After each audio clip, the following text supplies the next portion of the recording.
a paixão pela literatura veio através do RPG, por meio do RPG, né? Eu jogava, já tinha começado a jogar RPG, jogávamos num mundo de fantasia chamado Dragonlance, né? Um mundo de fantasia do Dungeons and Dragons, e eu comecei a ler os livros, para eu poder mestrar e entender aquele universo, eu comecei a ler os livros relativos a esse mundo, né? E falei, caramba, tudo que a gente está jogando, as regras que a gente está jogando lá, usando os manuais de regra, elas estão aqui em forma de narrativa, de história. Eu falei, cara, que coisa impressionante. Então, eu sempre gostei de ler, mas a paixão pela literatura veio como um utilitário, como alguma coisa que eu poderia utilizar. E é isso que eu falo para as pessoas que chegam para mim e falam, não gosto de ler. De repente, você não gostou de ler porque você não encontrou o livro que te apetecesse, o livro que tocasse você, né? De repente, o cara gosta de futebol. Quantos livros de biografias de jogadores tem aí que você pode usar, você vai poder ler o livro e vai trocar ideia sobre isso na mesa de bar, por exemplo. Então, vai ser uma coisa que vai ser útil para você, vai ser interessante para você.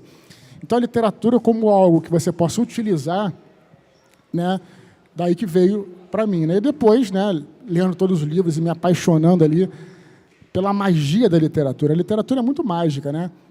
Eu e o Thiago Cabelo, que está aqui comigo, a gente sempre dá o exemplo do Sherlock Holmes, quando eu li o Estudo em Vermelho.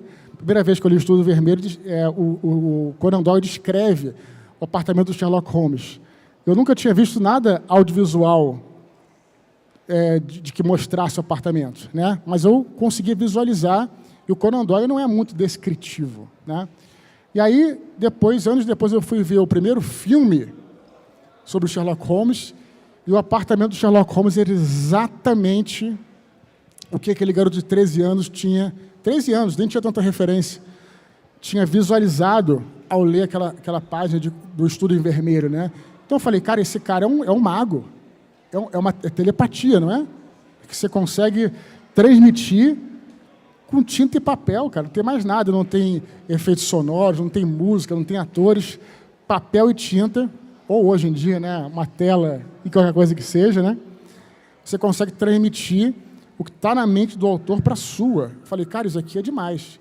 E aí que eu falei, não tem aquele momento que eu falei, eu quero ser escritor. Porque, na verdade, eu já escrevo, eu comecei a escrever aos 6 anos de idade, né, mas que eu pensei, de repente isso pode ser um caminho para mim, né. Eu quero, né, transmitir essa magia, né?